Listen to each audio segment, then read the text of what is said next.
오랜만에 만난 한 성도님이 목사님도 주름이 많이 늘었네요 하고 인사하기에 그 목사님이 물었답니다.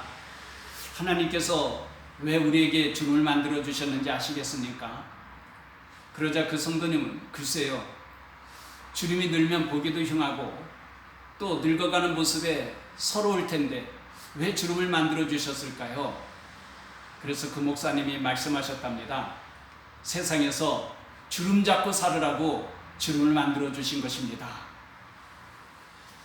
이 세상에서 왕의 아들만 돼도 굉장하지 않습니까? 영국의 황태자는 그 움직이는 것들이 뉴스거리가 되곤 하죠. 하물며 하나님의 자녀들인 우리는 얼마나 굉장한 존재들인지요.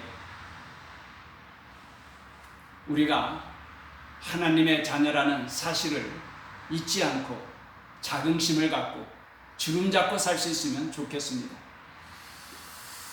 오늘은 시간과 공간으로 읽는 성경의 첫째 시간입니다. 시간은 역사의 개념이고 공간은 지리의 개념입니다. 우리가 성경을 읽을 때에 성경 내용의 시간과 공간을 잘 이해하면서 읽으면 훨씬 더 이해도 쉽고 또 감동적이고 은혜 받을 수 있습니다. 우리는 흔히 성경을 이해할 때에 설교를 통하여 한 구절 한 구절씩 듣고 배우기 때문에 성경 전체에 대하여서 잘 이해하지 못할 때가 많습니다. 이는 마치 숲은 보지 못하고 산속에서 방황하는 것과 같습니다. 먼저 성경 전체적인 맥락을 이해하는 것이 필요합니다. 성경은 어떤 공상영화나 소설처럼 꾸며낸 이야기가 아니라 역사 속의 시간과 지리적인 공간의 배경 속에서 일어난 사건들을 말씀하고 있습니다. 이것은 종교와 미신의 다른 점이기도 합니다. 그러므로 성경을 읽을 때에 언제 그리고 어느 곳을 배경으로 하여 일어난 사건인가를 이해해야 말씀의 정확한 의미도 알 수 있고 그 말씀에 오늘 나와 어떤 관계가 있는지를 이해할 수 있습니다. 창세기 1장 1절에 태초에 하나님이 천지를 창조하시니라 말씀하셨습니다. 여기 태초에 그러면 시간의 개념이죠. 그리고 천지를 그러면 공간의 개념입니다. 수학에서는 시간과 공간을 설명할 때에 X좌표와 Y좌표를 그려서 설명합니다. 그러니까 X좌표를 단위를 년으로 한다고 하면 1년, 10년, 100년, 1000년, 만년, 억년, 조, 경, 해, 자, 양, 구, 간, 정, 제, 극, 황하사, 아승기, 나유타, 불가사의, 무량대수, 무한대 이렇게 그릴 수 있겠죠. 그리고 거리도 킬로미터로 계산한다고 하면 1km, 10km, 100km, 1000km, 만km, 억, 조, 경, 해, 자, 양, 구, 간, 정, 제, 극, 항하사, 아승기, 나유타, 불가사의, 무량대수, 무한대 이렇게 우주를 거리로 이해할 수 있을 것입니다. 그런데 우주는 킬로미터 단위로 설명을 하면 숫자가 매우 커지기 때문에 어렵습니다. 불편합니다.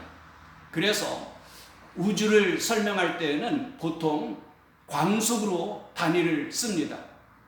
그러니까 광속으로 1초 그러면 약 30만 킬로미터를 달린다고 그래요. 30만 킬로미터 그러면 이해하기가 좀 어려울 텐데 지구의 둘레가 약 4만 킬로미터입니다. 그러니까 아이들이 흔히 그러지 않습니까?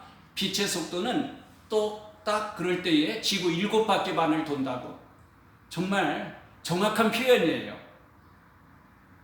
그 빛의 속도로 태양까지 킬로미터가 약 1억 5천만 킬로미터고 광속으로 하면은 8분 20초 정도 걸린다고 그럽니다. 그러니까 이 X좌표와 Y좌표에다가 그림을 그린다고 하면은 지금 2020년이니까 2020년을 이 정도 하고 8분 20초를 여기에다가 점을 찍는다고 하면은 이게 바로 태양이죠. 그러면은 태양계를 벗어난 은하계 같은 것을 설명한다고 그럴 때는 보통 광년을 단위로 합니다. 1초 그러면 30만 킬로미터인데 그것이 하루도 아니고 한 달도 아니고 1년을 달리는 거리예요. 우리가 보통 밤에 별을 볼 때에 보통은 몇백 광년 걸린 별이라고 그래요. 그러니까 오늘 밤에 별을 본다고 할 때 그 별이 오늘 밤의 별이 아니라 몇백 년 전에 그 빛이 지구까지 날아와서 그 별을 우리가 보게 되는 것이죠. 그러니까 이 우주라는 것이 얼마나 어마어마한가라는 것을 우리가 좀 생각해 볼 수 있고요. 또 시간의 개념도 그렇습니다. 태초에 그러면 이 시간 태초가 어느 정도인지 이해하기가 어렵죠. 하나님은 영원하신 하나님이시니까 그 시간을 우리가 이해한다는 것은 어렵습니다. 그러면 성경이 이 모든 시간 속에서 일어난 또 모든 우주의 공간 속에서 일어난 모든 사건들을 다 말씀하고 있는 것이냐? 그렇지 않죠. 그럴 수도 없죠. 성경은 이 전체의 시간과 공간 속에서 일어난 사건들을 말씀하는 것이 아니고 창세기 1장부터 11장까지는 이 모든 것들을 요약해서 말씀하고 있어요. 그리고 나서 창세기 12장부터가 이제 구속사라고 그러는데 하나님께서 우리를 사랑하시기 때문에 우리를 구원해 주시는 그 역사적 사건들을 말씀하는 것입니다. 그러니까 성경은 하나님께서 나를 사랑하신다는 사실에 초점을 맞추는 거예요. 하나님께서 나를 사랑하십니다.